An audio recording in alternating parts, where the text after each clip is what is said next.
Ridgefield, they're going to move municipal building. I don't know you are familiar with the Ridgefield right now. The building has a lot of problems, leaking and etc. So they're going to move to Slocum Avenue, next to Borough Municipal Center. And that's actually right now community center and also Ridgefield Nature Center. And the whole the municipal court and the police department and building department and borough offices will move to a new building eventually. Okay, second news, let's go. Northern New Jersey, number of students increased sharply. For instance, the example is here is Edgewater. But in general, towns in northern New Jersey step forward to prepare budgets for increasing school facilities due to sharply increase the number of students. For instance, Edgewater, the student increased by 56% in 10 years due to the fast residential development along the River Road. And in Edgewater, the River Road is the only major road through the town. Now, as you know, Avalon fire case at the time in 2015, even though about 1,000 residents moved out, but still too many people moved in Edgewater. And also you have the development project in former Hess oil tank site. There will be 1,857 luxury condos and 60,000 square feet commercial development. In Edgewater right now, George Washington School, they have kindergarten to second grade, and Eleanor Van Gelder School had third to sixth grade, and actually high school they go to Leonia, as you know. So 7th through 12th students, grade students go to Leonia High School. And right now they have 980 students, and that number of students will be 1,100 in 2 years. Similar situation in Inglewood Cliffs and South Hackensack and Fairview, Little Ferry. And also number of students are increased at least to 20% for last 10 years. Still Bergen County, people move in. Because of that, number of students is increased. And recently, last week we talked about Inglewood Cliffs, Unilever site. Yesterday I saw TV. In fact, yesterday, anybody saw the TV, KBTV, the Sealand News, Circle of Excellence News. But also I saw this Inglewood Cliffs. They have a focus-in program. I think he's a councilman, Bang Myung-gun on the TV and talked about this situation. Now, Democrat, they want to go ahead with the development plan. How many units in Inglewood Cliffs? 600 units with a 20% low-income housing. Okay, at that Unilever site. What's the address? 800 Sylvan Avenue. Okay, so Democrat want to go ahead, and Republican kind of, including the mayor, want to stop it. Republican, they oppose this plan because this plan requires also high school operation. Okay, as last week we talked about, if they run high school, they need the budget about $35 million per year. So where they're going to get this kind of budget? Property tax. So that's why include clips. This plan might be very interesting. But anyway, so in general, Northern New Jersey, number of students is increased. And some town is very serious problem, like we said in Edgewater. The next news, we're going to talk about Hudson Yards in Manhattan. Hudson Yards, I think also a couple of weeks ago we kind of updated the news, right? Hudson Yards. It's the west side of Manhattan. This project actually got more benefit from the city, NYC, much more than the proposed tax benefit for Amazon. Amazon, we were talking about $3 billion tax benefit, but this project actually received about twice $6 billion. Then still the people opposed the Amazon plan. So let's look at what's going on this Hudson Yards project. NYC provided the developers. Developers are Related Compass and Oxford Properties Group, much more than just the tax benefits, such as a direct investment of extension. Subway 7, they extended Subway 7 to the Hudson Yards. That cost $2.4 billion. And also they set up the park inside the Hudson Yards. That cost $1.2 billion. So total benefit provided to the project would be about $6 billion, which is much more than proposed benefit for Amazon HQ in Long Island City. So in order to provide this kind of benefit, NYC had to issue the bonds, which incurred the interest payment of $359 million. And not only developers, but also big tenants in this Hudson Yards received the tax benefit. For instance, asset management company BlackRock received the $25 million tax exemption. L'Oreal USA received $5.5 million, and Warner Media received $14 million. So interesting, right?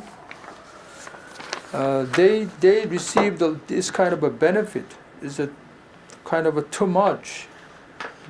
And then they still objected Amazon. So the Hudson Yards, I think you should go and take a look at this new development. Hudson Yards opens March 15. This project, this Hudson Yards had 13 buildings, and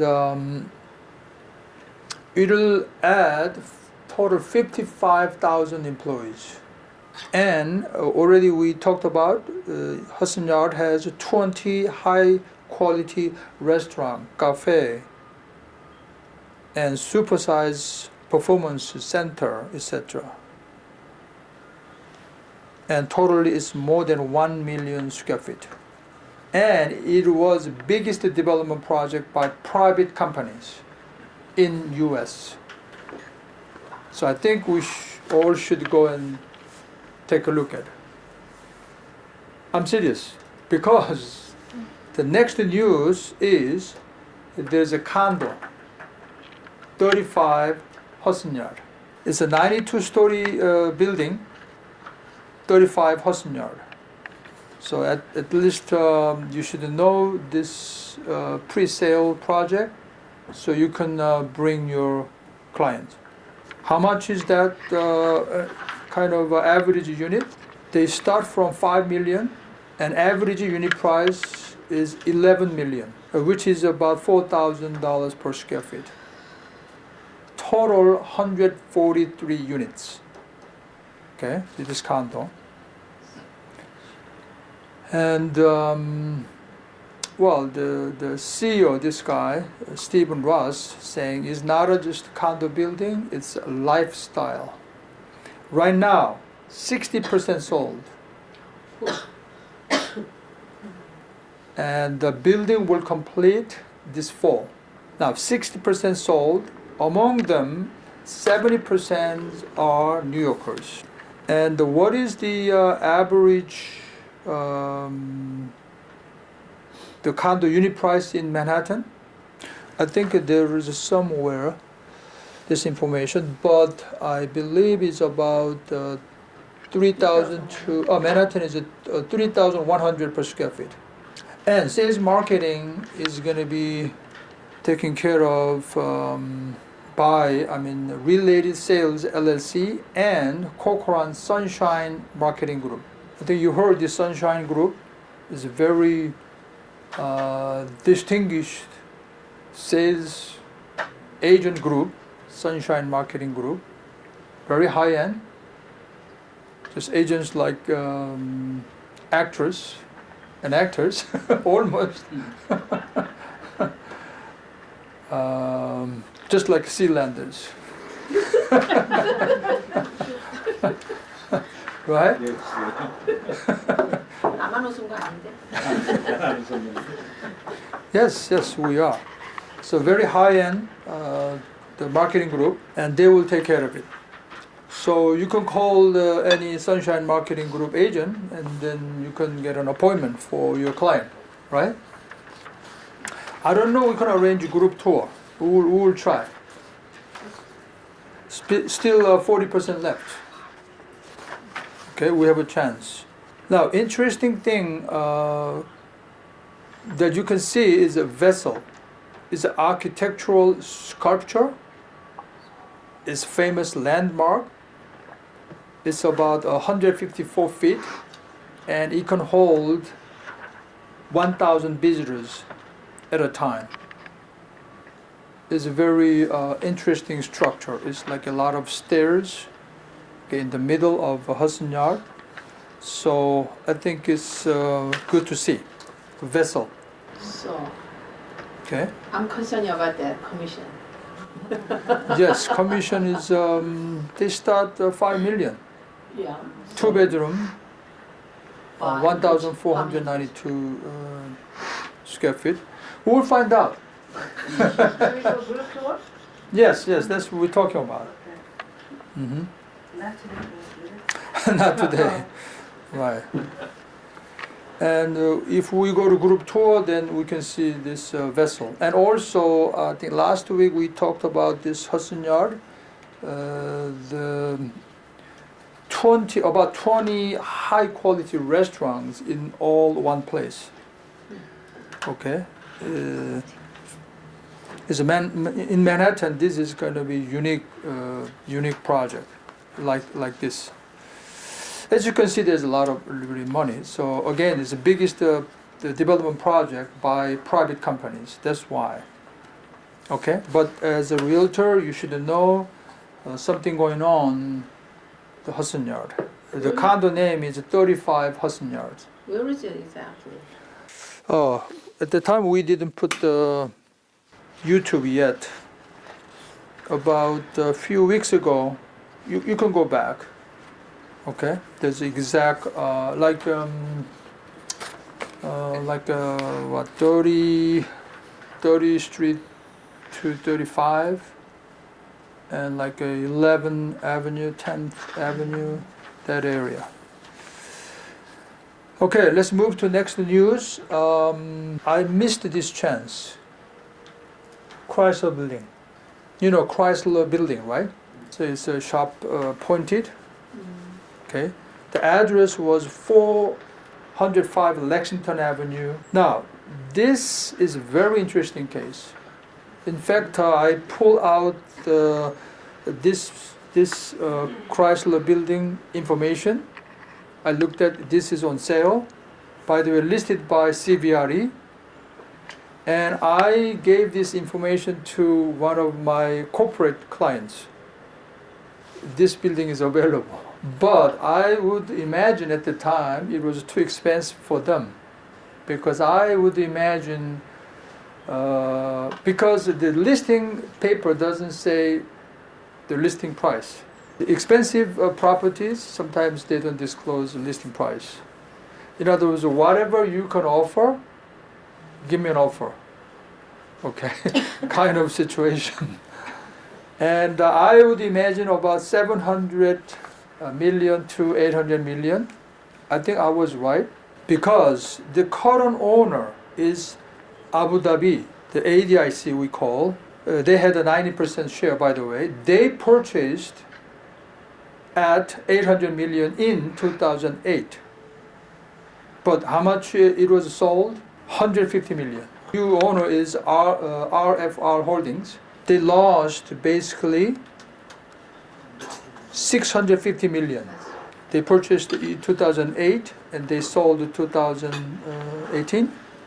So for 10 years they lost 650 million.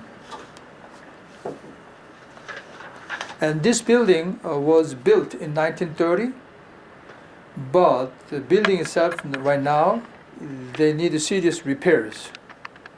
So building getting old. Plus the biggest impact was ground lease. The building is, the owner is somebody else, but the lot owner was somebody else.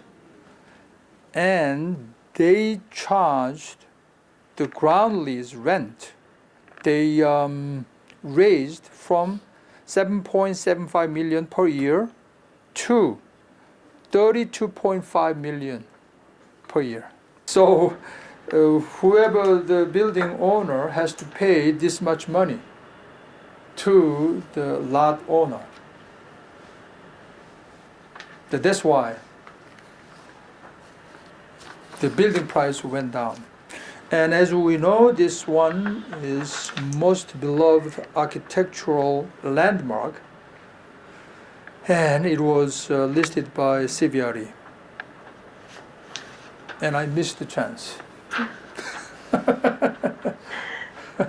And total rental space in this building is about little over 1.2 million square feet. So that means when they purchased this price in 2008, how much they paid? About 800 per square feet. Right, $800 per square feet. So that's about price in Manhattan. I think that you can see that is kind of high-end, maybe A-class building. Then B class, C class going down. $600 per square feet or $400 per square feet. So no problem for you right now. If you know the square footage of the building, now you can guess the price. But actually, this can be very difficult to do any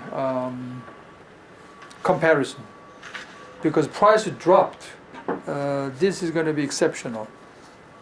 But the Chrysler Building itself has a specific problem, the ground lease problem, and building is getting old. That's why price dropped. This was oil money, right? So it's oil money to US. Now China money also moving out. So you can have a chance to sell Astoria Hotel if you have a client. That's on the market. How much? Okay, we could talk about that later. And as you know, who owns it? Lotte. Lotte owns what building? So if you have a connection, yes, you can make a deal. Why not? Right? The Astoria Hotel owned by China money, Ampang Insurance, but they are going back to Korea. They want to sell the property. The next news is Federal Reserve Chair Powell does not feel need for reference interest rate increase. Well, this means U.S. economy is not so great. Actually, that announcement is right after EBC, Europe Central Bank, announced to keep a zero interest rate till the end of this year. And then Powell mentioned that he does not feel the need for another increase for a while. And there is a cross currents, like a mixed current, right? And there is no danger or warning signal of U.S. economy right now, but also U.S. economy is generally positive, but warning for economy downward becomes bigger due to the Brexit and U.S.-China trade war, pointing out that world economy started downward about 6 months ago. So that's Federal Reserve Powell's opinion. So meaning for us, for a while, there's no interest rate increase. The next news is, have you heard of OneCoin? Yeah, OneCoin is a cryptocurrency. What's a cryptocurrency? In Korean, 가상화폐.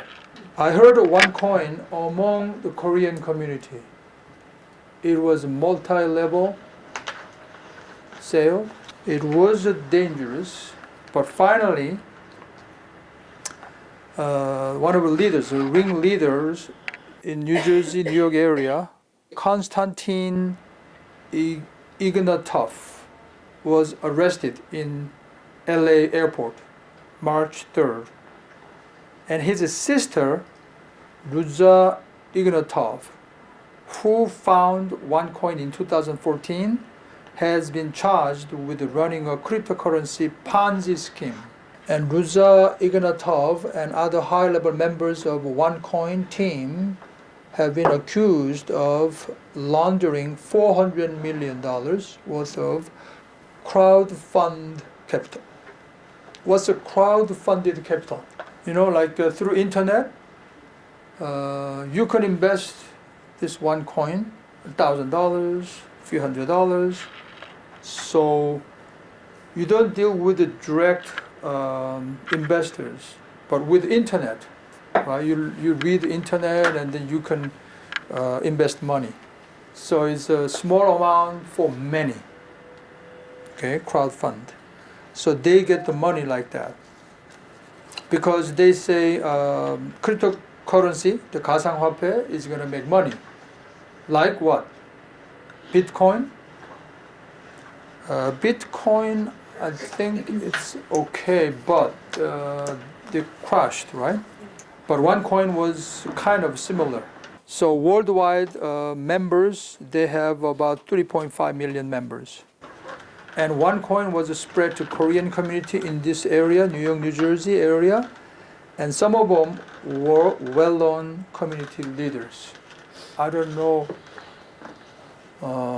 really names of those, but they were involved with the OneCoin. So just for your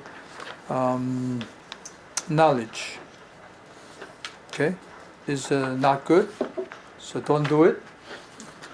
That's it. Now another piece of news saying conventional retail giants are defeated by Amazon. Amazon is getting bigger and bigger. Amazon is winning online business. The company is attacking offline stores as well. In other words, Amazon is doing okay, actually doing fine with offline business too, right? For instance, 4-star store in South Dakota is doing well. Amazon online, some products, some items has 5 stars, right? And this store has only above 4-star items. They're doing good. But because of Amazon, Payless Shoes, they're going to close down 2,100 stores, filed the bankruptcy last month. And also Gymboree, they're selling children's clothing, also announced bankruptcy in January, will close 900 stores. Victoria's Secrets, they will close 53 stores this year. Sears, who closed 150 stores in 2017, will close further 70 stores this year. According to this research company, 4,800 stores closed or announced to close during first 2 months of this year. And total of 12,000 stores will be closed this year, while only 2,260 stores will open. So according to Wall Street Journal, retail vacancy rate has been raised twice around Times Square in Manhattan to 20%. I don't know how realistic this number is, but this means a lot of stores will be closed. It means, I think, two things. First, a lot of people is going to lose their job, and also store space is going to be available. So the vacancy rate goes up. Wall Street Journal even says 20%, but I don't know. And Also rental goes up. rent goes up, there means more empty spaces, so rent will go down. The other way around. In fact, Amazon operating offline stores like 4-star stores we're talking about, and the pop-up stores like IT, electronic items, Amazon Books, and Amazon Go. They're doing pretty good. So what they do is they are successful with online business. They gain the reputation and brand name. Now they go to offline too. So kind of interesting. So you cannot totally ignore offline as well. By the way, the next news, the tech news, Tesla. You remember last week we talked about Tesla is going to go online, 100%. Tesla, I'm sorry. But this week they canceled that plan. So they're not going to go to 100% online. And also the retail price, their automobile, the price will be up by 3%.